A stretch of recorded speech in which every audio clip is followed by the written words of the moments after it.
بہت آسان ہے، تم تو 12 تاریخ کو جشن منا لو گے، بہت آسان ہے، تم تو 12 تاریخ کو جلوس نکال لو گے، بہت آسان ہے، تم تو 12 تاریخ کو خوشیاں منا لو گے، لیکن 12 تاریخ کو فاطمہ رضی اللہ تعالیٰ عنہ کے آنکھ سے نکلنے والے آنسو تمہیں کبھی معاف نہیں کریں گے۔ یہ 12 تاریخ تھی، ربیع الاول کی 12 تاریخ تھی۔ ہم اپنی 12 تاریخ پہ نظر ڈالیں اور اس 12 تاریخ پہ نظر ڈالیں، اور کچھ کہنے کی ضرورت ہی نہیں، حالات ہمیں اس کہنے کی اجازت بھی نہیں دیتے ہیں۔ میرے بھائیوں سنو کیا کہتی ہیں فاطمہ، وا کر بابتا منا جا برب بندہ، ہائے میرے ابو، آپ کو آپ کے رب نے بلایا اور آپ چلے گئے، آپ نے اس کی دعوت کو قبول کر لیا، یہ بھی نہیں سوچا کہ آپ کے چاہنے والوں پر کیا بیتے گی، یہ بھی نہیں سوچا کہ آپ کے چاہنے والوں پر کیا گزرے گی، کیا گزرے گی۔ اے اللہ کے نبی، اے میرے ابو، آپ چلے گئے۔ دوسرے جملے پر غور کرو، وا کر بابتا من جنت الفردوس ماوا، اے ابو آپ سے تو آپ کے رب نے جنت الفردوس کا وعدہ کیا، آپ کا ٹھکانہ تو جنت الفردوس ہے، آپ تو جنت الفردوس چلے گئے۔ تیسرے جملے پر غور کرو، وا کر بابتا الا جبریل ننا، اے ابو اب قرآن کس کے اوپر نازل ہوگا، اب جبرائیل قرآن کی آیتیں کس کے اوپر لے کر آئیں گے، اب قرآن کس پر نازل ہوگا، آپ نہیں تو قرآن بھی بند ہو جائے گا، اس کی آیتیں نازل ہونا بھی بند ہو جائے گا، اس لیے کہ صاحب قرآن ہی نہیں رہا تو قرآن کس پر نازل ہو۔ نہیں اے ابو میں جبریل کو منع کر دوں گی، اب وہ قرآن لے کر نہ آئے، اے ابو اب میں جبریل کو روک دوں گی، اب وہ قرآن لے کر نہ آئے، اس لیے کہ صاحب قرآن نہ رہا اس دنیا میں، صاحب قرآن اب نہ رہا۔ ان جملوں پر غور کرو اور اپنے سینے کو ٹھونک کر بتاؤ ایمانداری کے ساتھ 12 تاریخ کو نکلنے والے ان جملوں پر ہمارا جشن کیا کہہ رہا ہے۔ پھر فاطمہ کہتی ہیں، لوگوں 12 تاریخ کو میرے اوپر میرے ابو کی جدائی کے بعد غموں کے ایسے پہاڑ ٹوٹے، جو مصیبتیں جو غم میرے اوپر آئے، اگر وہ غم کسی پہاڑ کی اوپر ڈال دیے جاتے تو پہاڑ بھی چور چور ہو جاتا، ریزہ ریزہ ہو جاتا، اور جو غم میرے ابو کے بعد مجھے ملے، میرے ابو کی جدائی پر مجھے ملے، اگر وہ غم کسی دن پر ڈال دیے جائیں تو وہ دن بھی رات میں بدل جائے۔ 12 تاریخ ہمیں یہ بتاتی ہے کہ کائنات کو روشن کرنے والا سورج غروب ہوا تھا، اس پر ہمیں وہ ماحول بنانا چاہیے کہ 12 تاریخ کو نبی اکرم کی ہم پیدائش کی خوشی نہ بھولیں، لیکن اتنی خوشی نہ منائیں کہ ہم 12 تاریخ کو غم بھول جائیں، اور اتنا ماتم اور اتنا غم بھی نہ کریں کہ ہم نبی اکرم کی پیدائش بھول جائیں۔ ہمیں تو بیچ کا راستہ اپنانا چاہیے تھا، ہمیں تو معتدل راستہ اپنانا چاہیے تھا، یہاں دونوں طرف سے غلطی ہو رہی ہے۔ میرے پیارے ساتھیوں، قرآن سنتے جاؤ، حدیث سنتے جاؤ اور اپنے ایمان کا جائزہ لیتے جاؤ۔ ہاں اب سنیے میرے بھائیو، اللہ کے نبی صلی اللہ علیہ وسلم کو دفن کر دیا گیا، سب سے پہلے ابو بکر صدیق نے نماز جنازہ پڑھی، اس کے بعد عمر فاروق نے، عثمان غنی نے، حضرت علی نے، پھر صحابہ نے، لوگ آتے گئے نماز پڑھتے گئے، پھر بعد میں بچوں نے، اور سب سے لاسٹ میں عورتوں نے، عورتوں کے بعد سب سے لاسٹ میں بچوں نے۔ میرے بھائیوں لیکن آپ کی جنازے کی نماز کسی نے پڑھائی نہیں ہے، لوگ اس حجرے میں آتے تھے، پڑھ کے نکل جاتے تھے، پورا دن اسی میں گزر گیا، پوری رات اسی میں گزر گئی۔ کچھ لوگ ایسے تھے جو دور سے آئے، اللہ کے نبی صلی اللہ علیہ وسلم کی بیوی سے کہنے لگے، امی عائشہ ہم رات میں پہنچے، دور کے رہنے والے ہیں، ہمیں نبی اکرم کا چہرہ دکھا دو۔ تو انہوں نے سر کھول دیا اور کہا دیکھ لو۔ کہنے لگے وہ صحابی آئے امی عائشہ ہمیں اندھیرے میں نبی کا چہرہ صحیح سے دکھائی نہیں دے رہا ہے، تو چراغ جلا دو، کچھ روشنی کر دو۔ تو حضرت عائشہ کہنے لگی آئے محمد کے ساتھیو، میرے گھر کی اتنی انسلٹ کیوں کر رہے ہو؟ میرے گھر کو اتنا ذلیل کیوں کر رہے ہو؟ مجھے اتنا رسوا کیوں کر رہے ہو؟ اس صحابی نے کہا امی عائشہ ہم آپ کو انسلٹ کیسے کر سکتے ہیں؟ ہم تو اپنے نبی کا چہرہ دیکھنا چاہتے ہیں۔ تو امی عائشہ نے کہا لوگو میرے گھر میں اتنا تیل بھی نہیں ہے کہ میں چراغ جلا کر تمہیں محمد رسول اللہ کا چہرہ دکھا سکوں۔ یہ اس گھر کا حال ہے۔ افسانے تم نے بہت سنے ہوں گے، آؤ محمد رسول اللہ کی زندگی کے بارے میں ذرا ہم سے بھی سن لو اور اپنے دل سے فیصلہ کرو، اور کل چائے کی ہوٹلوں میں بیٹھ کے بتانا کہ مولوی جرجیس نبی کو مانتا ہے یا نہیں مانتا۔ کہہ دینا بہت آسان ہے، فلاں نہیں مانتا، فلاں نہیں مانتا، فلاں نہیں مانتا۔ ارے ہم تو اللہ کے نبی سے ہٹ کر کوئی بات کر ہی نہیں رہے ہیں۔ تعجب تو یہ ہے کہ تم ہندوستان کی بات کرو تو پکے مسلمان، تم اجمیر کی بدایوں کی کچھوچا کی بات کرو تو پکے مسلمان، ہم مکے کی بات کریں اور مدینے کی بات کریں تو ہم نبی کو مانتے ہی نہیں۔ افسوس یہ ہے کہ تم ملا مولویوں کی لکھی ہوئی کتابوں کی بات کرو تو پکے مسلمان، اور ہم یہ کہیں کہ یہ نبی کا فرمان ہے، یہ فاطمہ کہہ رہی ہیں یہ اللہ کے رسول کا فرمان ہے، ہم یہ کہیں تو ہم مسلمان نہیں۔ جو لوگ یہ کہتے ہیں یاد رکھنا مولوی جرجیس کا ہاتھ ہوگا، کل قیامت کے دن تمہارا گریبان ہوگا، ہم تمہیں کھینچ کر رب کی عدالت میں لے کے آئیں گے اور یہ کہیں گے اے اللہ یہی وہ لوگ ہیں جو دنیا میں چاہے کی ہوٹلوں میں بیٹھ کے کہا کرتے تھے کہ یہ نبی کو نہیں مانتے ہیں، یہ نبی کی شان میں گستاخی کرتے ہیں۔ اے اللہ مجھے ان سے انصاف چاہیے، اے اللہ مجھے ان سے انصاف چاہیے۔ میرا ہاتھ ہوگا تمہارے گریبان ہوں گے، یہ سوچ سمجھ کر کسی پر الزام لگانا۔ آؤ میرے بھائیوں آگے چلو، چلو آگے۔ حضرت محمد رسول اللہ کی جنازے کی نماز پڑھ لی جاتی ہے، دفن کر دیا جاتا ہے، اور دفنانے کے بعد پہلی اذان کا وقت ہوتا ہے۔ حضرت بلال کو آواز دی جا رہی ہے این البلال، بلال کہاں ہے؟ بلال خاموش کھڑے۔ لوگوں نے کہا بلال کیا ہوا؟ اذان دو، وقت ہو گیا ہے۔ حضرت بلال نے منع کر دیا، لوگوں حضرت بلال نے منع کر دیا، لوگوں محمد رسول اللہ کے رخصت ہو جانے کے بعد اب ہم سے اذان کے لیے مت کہو۔ اللہ کے رسول جب سامنے کھڑے ہو جاتے تھے تو اشہد ان محمد رسول اللہ کہتے ہوئے میں ان کے چہرے کا دیدار کرتا تھا۔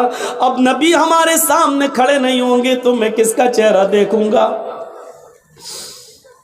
حضرت بلال اس حد تک نبی اکرم کی جدائی میں اس حد تک چلے گئے کہ وہ جہاں گلی جس گلی میں جاتے یہی کہتے ہیں اللہ کے رسول مجھ سے کیا غلطی ہو گئی، مجھے چھوڑ کے کیوں چلے گئے؟ اے میرے نبی میں نے کیا خطا کی، مجھے چھوڑ کے آپ چلے گئے؟ یہ ان کی زبان سے جملے نکلنے لگے۔ لوگوں نے ان کو مدینے سے باہر بھیج دیا، یہاں رہیں گے مسجد نبی کے بغل میں روضہ رسول کو، نبی اکرم کی قبر کو دیکھیں گے تو یہ نبی کو بہت یاد کریں گے۔ چلو ان کو کچھ مہینوں کے لیے باہر بھیج دیں۔ 6 مہینے تک وہ ملک شام میں رہے، اور 6 مہینے کے بعد انہوں نے نبی اکرم کو خواب میں دیکھا۔ 6 مہینے کے بعد خواب میں دیکھا تو کہا، اللہ کے نبی خواب میں ان سے کہہ رہے ہیں اے بلال تو میرا مدینہ چھوڑ کے کہاں چلا گیا؟ اے بلال تو میری قربت چھوڑ کے کہاں چلا گیا؟ اے بلال تو میری نزدیکی چھوڑ کے کہاں چلا گیا؟ اے بلال تو مدینے میں واپس آ جا۔ فجر کی نماز پڑھتے ہی گھوڑا دوڑا دیا اور چلنے لگے۔ لوگوں نے کہا بلال کہاں جا رہے ہو؟ کہنے لگے مجھے میرے آقا نے بلایا ہے، مجھے میرے نبی نے بلایا ہے، اب شام چھوڑ کر میں مدینے کی طرف جا رہا ہوں۔ 6 مہینے کے بعد مدینے آئے، مدینے میں پہنچ کر فوراً لوگوں سے پوچھا کہ مجھے محمد رسول اللہ کی بیٹی فاطمہ سے ملواؤ۔ فاطمہ رضی اللہ تعالیٰ عنہا کی شکل محمد رسول اللہ سے اپنے ابو سے بہت ملتی جلتی تھی، بہت حد تک ایک تھی۔ لوگوں مجھے فاطمہ کا چہرہ دیکھ لینے دو کہ ان کو دیکھ کر میں محمد رسول اللہ کو یاد کر لوں گا۔ لوگوں نے کہا بلال تم مدینے سے باہر تھے، ٹیلی گرام کا اور موبائل کا زمانہ نہیں تھا۔ اے بلال تمہارے آنے سے چند دن پہلے محمد رسول اللہ کی بیٹی حضرت فاطمہ بھی اس دنیا سے چل بسی، وہ بھی اللہ کو پیاری ہو گئی، وہ بھی اب اس دنیا میں نہیں رہی۔ نظریں آسمان پہ ڈالی، اے اللہ نبی کا غم ابھی بھولا نہیں تھا، کیا ایک اور غم میرے اوپر آ گیا، فاطمہ بھی اس دنیا میں نہ رہی۔ زبان سے نکلا انا للہ و انا الیہ راجعون۔ کسی طرح خاموش ہوئے، باتیں ہوئیں، اور تھوڑی دیر کے بعد اذان کا وقت ہو گیا۔ لوگوں نے کہا بلال مہینے گزر گئے تمہاری اذان نہیں سنی، بلال آج اذان دے دو۔ کہنے لگے نبی اکرم کے رخصت ہونے کے بعد اب اذان کے کلمات مجھ سے نہ دلواؤ۔ ادھر نبی کے نواسے حسن آ گئے، ادھر حسین آ گئے۔ دونوں کہنے لگے اے بلال جانتے ہو ہم کون ہیں؟ ان دونوں کو اپنے دونوں ہاتھ سے دبایا، تم دونوں نبی اکرم کے نواسے ہو۔ میرے نانا نے کیا کہا تھا، جس نے میرے نواسوں کا دل توڑا اس نے محمد الرسول اللہ کا دل توڑا۔ اے بلال تمہیں اذان دینا پڑے گی آج، یہ محمد الرسول اللہ کے نواسوں کی خواہش ہے۔ بلال رونے لگے، چیخ پڑے اے حسن اے حسین، تمہاری زبان سے نکلنے والے لفظوں کو اور تمہاری خواہش کو تمہارے نانا نے نہیں توڑا تو میں کیسے توڑ سکتا ہوں؟ میں اذان دوں گا۔ وضو بنایا، اذان دینے کے لیے کھڑے ہو گئے۔ وہی اونچائی ہے، وہی مسجد نبوی کا مینارہ ہے، وہی کانوں میں انگلی دی ہوئی ہے، اور اسی جگہ پر اذان کے کلمات بلند ہو رہے ہیں۔ حضرت بلال کی اذان سننے کے لیے لوگوں نے پہلے ہی مسجد بھر دی، اذان سے پہلے ہی مسجد آباد، کھجور کے پتوں کی بنی ہوئی چٹائیاں بچھی ہوئی، سارے لوگ مسجد میں بیٹھے ہیں۔ 6 مہینے پرانا محمد رسول اللہ صلی اللہ علیہ وسلم کا زمانہ یاد آ رہا ہے۔ حضرت بلال کے کانوں میں انگلیاں ہیں اور حضرت بلال ان جملوں پر پہنچے ہوئے ہیں، اللہ اکبر اللہ اکبر۔ جیسے ہی بلال نے اللہ اکبر کہا، کعبے کی رب کی قسم ان جملوں نے نغمہ قیامت برپا کر دیا۔ جیسے یہ جملے نکلے، لوگ اپنے گھروں سے اور تیزی سے نکلنے لگے۔ جیسے یہ جملے نکلے ایسے ہی عورتیں بے قابو ہو جاتی ہیں، وہ بھی اپنے گھروں سے اٹھ کر اوپر چھت پہ چڑھ جاتی ہے کہ آج بلال کی اذان چھت سے سنیں گے تو صاف سنائی دے گی۔ جیسی عورتیں بے قابو ہو کر چھتوں پہ چڑھ رہی تھیں، لوگ دھڑا دھڑ مسجد کی طرف بھاگ رہے تھے، اس وقت بلال ان جملوں پر پہنچ چکے تھے، اشہد ان لا الہ الا اللہ۔ بلال کی زبان سے جب یہ جملے نکلے اشہد ان لا الہ الا اللہ، اس وقت تک پرندے درختوں کی اوپر بیٹھ گئے تھے، گویا کہ پرندے بھی حضرت بلال کی اذان سننے کے مشتاق ہوں۔ درختوں کے پتوں کی جنبشیں بند تھیں، شاید آج وہ بھی اذان سننا چاہتی ہیں۔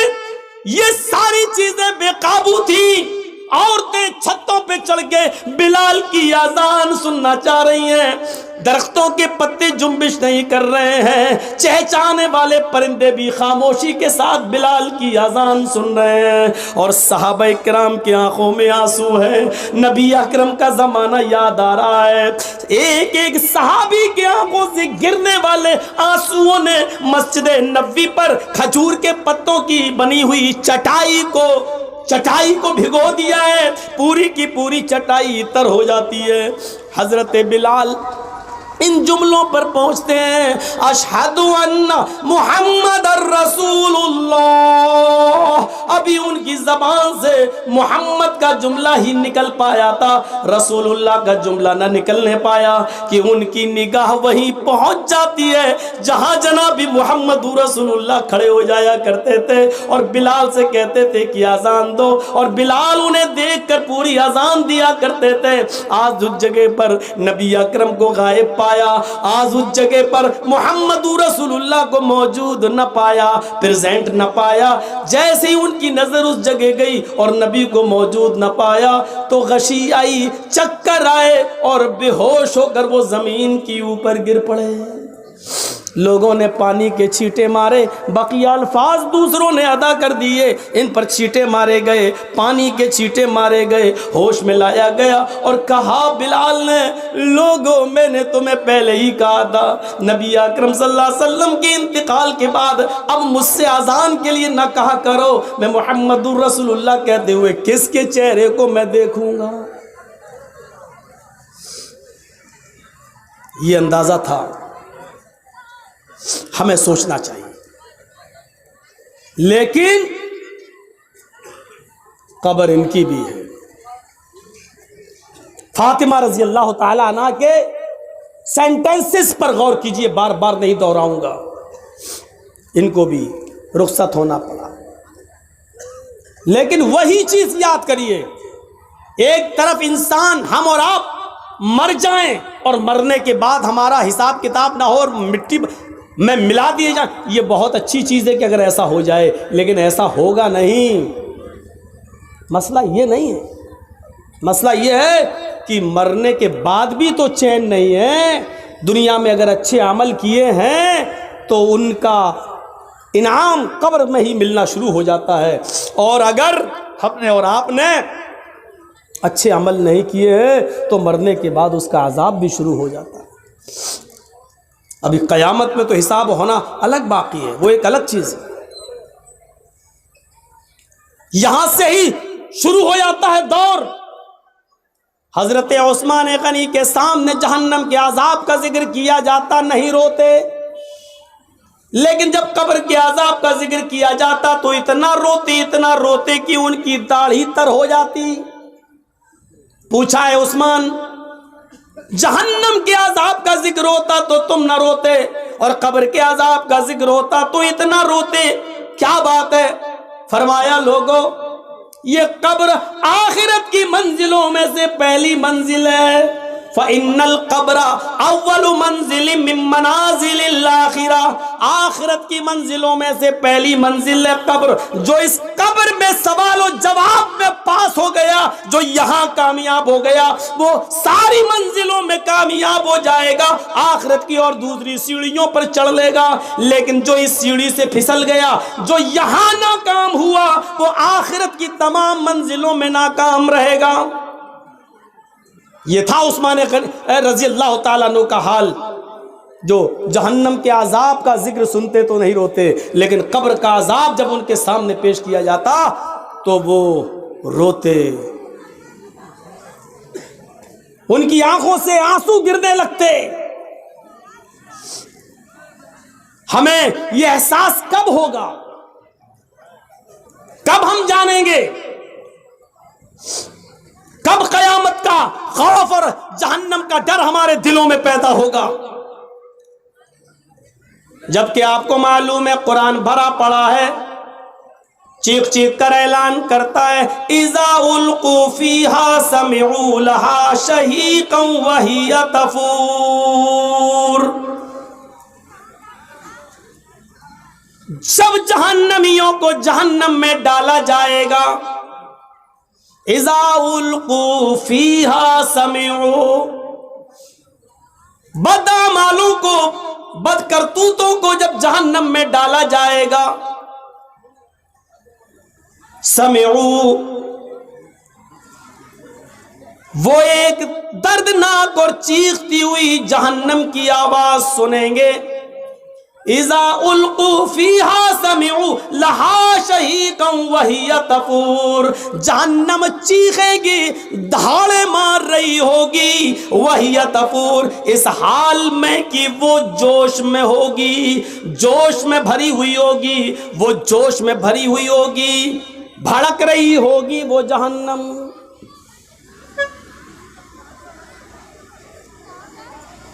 کون احساس کرے گا اس کا؟ تکاد تمیز من الغیظ، ایسی بھڑک رہی ہوگی، ایسا لگے گا اس کو دیکھ کر کہ ابھی ابھی یہ غصے میں مجھ پر پھٹ پڑے گی. تکاد تمیز من الغیظ، ایسا لگے گا کہ غیظ و غضب میں یہ پھوٹ پڑے گی ہمارے اوپر.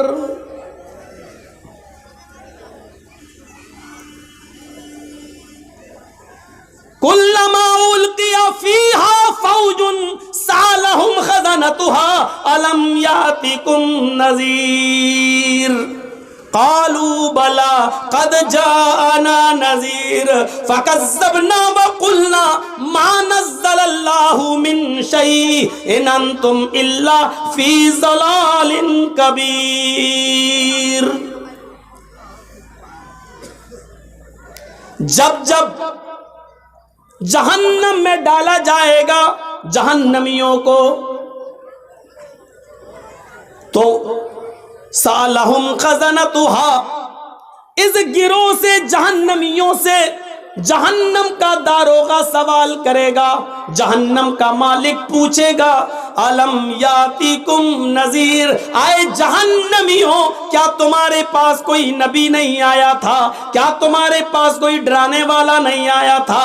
کیا تمہارے پاس اللہ کی کتاب نہیں آئی تھی؟ کیا تمہارے پاس اس کو کوئی سمجھانے والا نہیں آیا تھا؟ اب جہنمیوں کا بھی جواب سنو.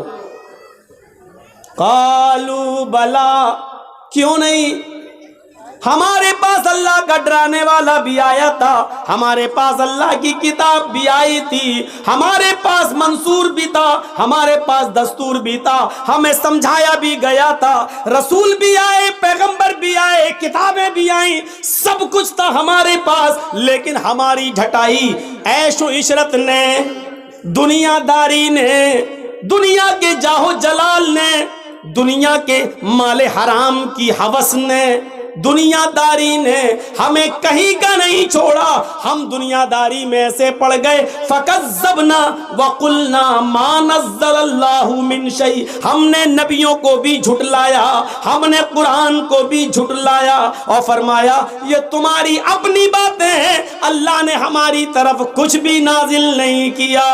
ان انتم الا فی ضلال کبیر، تم تو بہت بڑی گمراہی میں ہو. وقالوا لو كنا نسمع او نعقل ما كنا في اصحاب السعیر، وہ چیخ چیخ کر کہیں گے اے کاش کہ ہم نے عقل و شعور سے کام لیا ہوتا، اے کاش کہ ہم نے کانوں سے سنا ہوتا. وقالوا لو كنا نسمع، اے کاش کہ ہم دنیا میں کانوں سے سنے ہوتے، او نعقل، اور عقل و شعور سے کام لیا ہوتا، سمجھداری سے کام لیا ہوتا. ما کننا فی اصحاب السعیر، تو آج ہم ان جہنم میں جلنے والوں میں سے نہ ہوتے، آج دوزخ میں نہ ڈالے جاتے، آج جہنم میں نہ ڈالے جاتے. ما کننا فی اصحاب السعیر، ہم جہنم میں نہ جاتے. فاعترفوا بذنبہم فسحقا لاصحاب السعیر، وہ اپنے گناہوں کا اقرار کریں گے، وہ اپنے گناہوں کو ایکسپٹ کریں گے، وہ اپنے گناہوں کو سویکار کریں گے. ہاں ہم نے یہ گناہ کیے، لیکن وہاں قبول کرنے سے اور گناہ ایکسپٹ کرنے سے کچھ نہیں ہوگا. کہا جائے گا فسحقن سحقن سحقن، دور کر دو دور کر دو، یہ جہنمی ہیں، ان کو جہنم کے اندر پھینک دو. یہ آیت کس کے لیے ہے؟ قرآن نے کس کے لیے بیان کیا ہے؟ ایک ایک جملے پر غور کر کے دیکھیں آپ، ایک ایک جملے پر یہ جملے ہمیں کیا بتلا رہے ہیں؟ ان جملوں پر جائیے اور دیکھیے، فَاعْتَرَفُوا بِذَنبِهِمْ، یعنی وہاں جانے کے بعد وہ اپنے جرم کا اعتراف کریں گے. ہاں اے اللہ ہم نے شراب پی تھی، ہاں اے اللہ ہم نے جوا کھیلا تھا، ہاں اے اللہ ہم نے فلاں آدمی کا مرڈر کیا تھا، ہاں اے اللہ ہم نے بے شرمی اور بے حیائی کے سارے اڈے کھولے تھے، ہاں اے اللہ ہم نے جلسوں کے نام پر، دین کے نام پر جلسے کرائے، لیکن اس کے باوجود میلہ اور ٹھیلا لگانے سے ہم نہیں روک پائے. لڑکیاں ناچتی رہیں، گاتی رہیں، یہاں تک کہ فیشن اور اڑیا کپڑے پہن کر نکلتی رہیں، جلسوں میں بھی لپسٹک اور کریم لگا لگا کے آتی گئیں، لیکن ہم بے بس تھے، ہم ان کو نہیں روک پائے، کیونکہ انہی کے آنے سے تو ہمارے جلسے چل رہے تھے، انہی کے آنے سے تو ہمارے مدرسے کا چندہ ہو رہا تھا. فَاعْتَرَفُوا بِذَنبِهِمْ، وہ اپنے گناہوں کا اقرار کریں گے، سویکار کریں گے اور ایکسپٹ کریں گے، لیکن وہاں اقرار اور ایکسپٹ کرنے سے کچھ نہیں ہوگا. جلسہ ہو رہا آپ کے یہاں، یہ جلسہ ہو رہا ہے، اور باہر کیا ہو رہا تھا کچھ کہنے کی ضرورت ہی نہیں ہے. نظر ڈال لو، دیکھا ہوگا آپ نے، کہنا پڑتا ہے سخت جملے، نہیں کہنا چاہتا ہوں، تہذیب کے خلاف ہے، لیکن کہنا پڑتا. ایسا لگ رہا تھا جیسے ایک کتیا کے پیچھے 10 کتے بھاگ رہے. ہنس رہے ہو، ہنسو، میں کتیا کس کو کہہ رہا ہوں وہ بھی تم جان رہے ہو، اور کتا کس کو بول رہا ہوں وہ بھی تم جان رہے ہو. ہنسو، کتیا کون ہے وہ بھی سن لو، میں نہیں بولوں گا، سمجھدار ہو نا، سمجھ گئے ہوگے، اور کتا کس کو بول رہا ہوں وہ بھی سنو. سننا پڑے گا، تمہیں نہیں، تمہارے باپ کو بھی سننا پڑے گا. یہاں جب تک میں ہوں سننا پڑے گا. یہاں سے ہٹنے کے بعد مجھے سنا دینا جتنی گالی چاہو، وہ تو میں سنتا ہی ہوں. تمہاری کیا، منسٹروں کی سنتا ہوں، نیتاؤں کی بھی سنتا ہوں، تم بھی سنا دینا. یہاں جب تک ہوں تمہیں سننا پڑے گا. فَاعْتَرَفُوا بِذَنبِهِمْ، اپنے گناہوں کا اقرار کریں گے، لیکن کوئی فائدہ نہیں. فَسُحْقًا لِّأَصْحَابِ السَّعِيرِ، دور کر دو جہنمیوں. اور یہ مت سمجھو کچھ نہیں ہوگا، مریں گے اور مر سڑ کر مٹی ہو جائیں گے اور پھر دوبارہ نہیں. أَيَحْسَبُ الْإِنسَانُ أَن لَّن نَّجْمَعَ عِظَامَهُ بَلَىٰ قَادِرِينَ عَلَىٰ أَن نُّسَوِّيَ بَنَانَهُ بَلْ يُرِيدُ الْإِنسَانُ لِيَفْجُرَ أَمَامَهُ يَسْأَلُ أَيَّانَ يَوْمُ الْقِيَامَةِ فَإِذَا بَرِقَ الْبَصَرُ وَخَسَفَ الْقَمَرُ وَجُمِعَ الشَّمْسُ وَالْقَمَرُ يَقُولُ الْإِنسَانُ يَوْمَئِذٍ أَيْنَ الْمَفَرُّ كَلَّا لَا وَزَرَ. ایک ایک لفظ پر ایمان لاؤ قرآن کے. انسانوں، تم نے یہ سوچ رکھا ہے اللہ ہماری ہڈیوں کو دوبارہ جمع نہیں کر پائے گا. اَيَحْسَبُ الْإِنسَانُ أَن لَّن نَّجْمَعَ عِظَامَهُ، کیا انسان یہ سوچا بیٹھا ہے کہ أَن لَّن نَّجْمَعَ عِظَامَهُ، ہم اس کی ہڈیوں کو اکٹھا نہیں کر پائیں گے، ہم اس کی ہڈیوں کو جمع نہیں کر پائیں گے، ہم اس کی ہڈیوں کو اکترت نہیں کر پائیں گے. اے انسان، یہ تیری سوچ ہے، تیری گھٹیا سوچ ہے. ارے ہڈیاں تو بہت دور کی بات. بلا قادرین علی ان نسوی بنانا، ہم تو تیرے انگلیوں کے پور کو بھی، ہم تو تیرے انگلیوں کے پور کو بھی دوبارہ بنانے پر قادر ہیں. یہ انگلیوں کا پور جانتے ہو نا، اللہ نے 1400 سال پہلے کہا ان پوروں کو بھی بنانے پہ قادر ہے. یہی پور تو ہے سب کچھ. ہمارا انگلی، یہ انگلی اور آپ کی انگلی کبھی ٹچ نہیں ہو سکتی ہے، ایک ہو ہی نہیں سکتی ہے. اور پوری دنیا کے انسانوں کی انگلی، فنگر ایک دوسرے سے الگ ہیں. آپ دیکھ لیجئے. ابھی اگر ہم اس پہ ہاتھ رکھ دیں، آدھار کارڈ جو بنتا ہے آپ نے دیکھا ہوگا، یا پاسپورٹ وغیرہ، تو آپ فنگر پرنٹ لیے جا رہا ہے نا، یہ آپ جیسے ہی رکھیں گے، کیا نام ہے مولانا جرجیز، جھوٹ بول کے جا رہے ہیں، کیا نام ہے؟ پاسپورٹ سلیمان صاحب کے نام سے بنوا لیا ہے جرجیز، بھاگنا ہے. مودی صاحب نے اعلان کر دیا جرجی صاحب جہاں ملے ان کو پکڑو، جرجی صاحب بھاگ رہے ہیں، سلیمان کے نام سے پاسپورٹ بنا دیا، جیسے ہی گئے ایئرپورٹ پہ فنگر پرنٹ لیا جا رہا ہے، جیسی ہی انگلی رکھی اس میں نام آ گیا محمد جرجیس۔ کہاں جا رہا ہے؟ تو سلیمان نہیں، جرجیس ہے۔ میری انگلیوں کے فنگر آپ کی انگلی آپ کے فنگر سے الگ ہیں، اور پوری دنیا میں کروڑوں نہیں اربوں انسان ہے اور سب کا ایک دوسرے سے الگ ہے، ایک ہو ہی نہیں سکتا۔ یہ اللہ، یہ ایک انگلی کا کمال ہے۔ دیکھ رہے ہیں آپ اس میں کتنے ذرات ہیں؟ کوئی سائنٹسٹ بنا دے گا اس انگلی کو؟ کون تھا اس سے پہلے امریکہ کا؟ ٹرمپ۔ اب ایک اور آ گیا، یہ بیچارہ کچھ سیدھا ہے، صحیح ہے، اللہ اس کے دل میں اور رحم ڈال دے۔ تو چاہے کتنی ترقی کر لیں لیکن ایک جیسا نہیں بنا سکتے، ایک جیسا۔ اللہ کہہ رہا ہے انگلیوں کا پور نہیں، پور میں جو فنگر ہوتے ہیں، جو نشانات ہوتے ہیں، ہم اس کو بھی ویسے ہی دوبارہ بنانے پر قادر ہے۔ تو ہڈی کی بات کر رہا ہے، تو ہڈی کی بات، جیسے یہاں فنگر پرنٹ سے تم انڈیا چھوڑ کے پاکستان نہیں بھاگ سکتے ہو، پاکستان چھوڑ کر سری لنکا اور انڈونیشیا نہیں بھاگ سکتے ہو، ویسے ہی دنیا چھوڑ کر قیامت کے دن مرنے کے بعد تم سوچو کہ ہم مر سڑ کر مٹی مل جائیں گے اور ہم اللہ کے سامنے پیش نہیں ہو پائیں گے، چھپ جائیں گے؟ چھپ نہیں سکتے۔ اور جو لوگ انڈیا چھوڑ کے بھاگے ہیں وہ بھاگے نہیں ہیں، بھگائے گئے ہیں۔ اگر کوئی گورنمنٹ یہ چاہ لے کہ ہمارے یہاں سے کوئی آدمی نہ جائے تو مولوی جرجیس اس کرسی سے اٹھ کر، اگر گورنمنٹ یہ چاہ لے کہ ہم کہیں نہ جانے دیں تو ہم جس گھر سے آ رہے ہیں اس گھر میں بھی نہیں جا سکتے ہیں۔ انڈیا چھوڑ کے جانا تو بہت دور کی بات ہے، بہت دور کی بات۔ اگر کوئی چاہ لے، اتنا فیمس آدمی کیسے چلا گیا؟ کیسے؟ وہ تو اچھا ہوا ڈاکٹر ذاکر نائک کیس سے پہلے ہی چلے گئے تھے، کیس تو بعد میں ہوا تھا، اور اگر کہیں یہاں رہتے تو وہ بھی نہیں جا پاتے۔ وہ تو اس اللہ کے بندے پر اللہ کی کیا مدد ہے، اللہ رب العالمین کی غیبی مدد، نہ آج تک آئے نہیں ہوتے باہر۔ اعظم خان جیسا آدمی دیکھ رہے ہو، مرغی چوری، انڈا چوری، کتاب چوری، یہ کیس لگ رہے ہیں، انڈا چورائے گا وہ۔ کتنی کھوپڑی خراب ہو گئی ہے، حالت دیکھیے آپ، اس آدمی پر کتنے الزام اور کتنے آروپ لگاتے ہیں لوگ، کہہ رہے ہیں بھگوڑا بھگوڑا۔ ارے تمہاری کھوپڑی میں بھگوڑا بھرا ہے، تم کہو یہ راستے اللہ نے بنائے تھے، اللہ نے۔ تو میرے بھائیوں، اللہ کہتا ہے بلا قادرین علی ان نسوی بنانا۔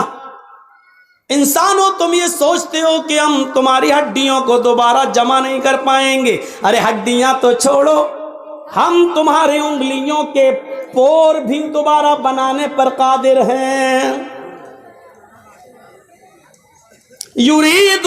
بل یرید الانسان لیفجر اماما، لیکن انسان تو یہ چاہتا ہے کہ آگے بھی وہ گناہ کے کام کرتا رہے۔ انسان یہ چاہتا کہ نہیں اور بھی گناہ کام کرے؟ گناہ میں لذت ہے نا، گناہ میں انجوائے ہے، گناہ میں مزہ ہے، گناہ میں لطف ملتا، تھوڑی دیر کے لیے ملتا ہے۔ بل یرید الانسان لیفجر اماما، انسان تو یہ چاہتا ہے کہ وہ آگے بھی کچھ گناہ کے کام کرے، اور گناہ کے کام کرتے کرتے جب اس سے کہا جاتا ہے کہ ڈرو اللہ سے، قیامت کا دن آئے گا، تو وہ الٹا سوال کرتا ہے یسألو ایان یوم القیامہ، ارے تم قیامت قیامت چلاتے رہتے ہو، قیامت ارے کب آئے گی؟ آئے گی تو ٹائم بتاؤ، آئے گی تو تاریخ بتاؤ، آئے گی تو کتنے سالوں کے بعد آئے گی بتاؤ۔ ارے میرے دادا زندہ تھے تب بھی یہی سنتے آئے، باپ زندہ تھے تب بھی سنتے آئے، اب ہمیں زندگی ملی ہم بھی یہی سنتے آئے، ہماری اولادیں بھی یہی سن رہی ہیں اور ان کی اولادوں کی اولادیں بھی یہی سنیں گی۔ ارے کب آئے گی؟ ارے بتاؤ نا کب آئے گی؟ اللہ نے اسی کا جواب دیا ہے، یہ پوچھتا ہے قیامت آئے گی تو کب آئے گی؟ سنو، فَإِذَا بَرِقَ الْبَصَرُ، آنکھیں جب چندیا جائیں گی، آنکھوں کی روشنی سلب ہو جائے گی. ایسے کرو. چندیانہ کس کو بولتے ہیں؟ اتنی روشنی آ جائے کبھی کبھی ہماری آنکھوں کے سامنے کہ اس روشنی میں بھی ہمیں کچھ زیادہ دکھائی نہیں دے گا. اس کے پیچھے کیا ہم کو نہیں دکھائی دے گا. اس کو کہتے ہیں جب قیامت آئے گی تو اس کی پہچان ہی ہوگی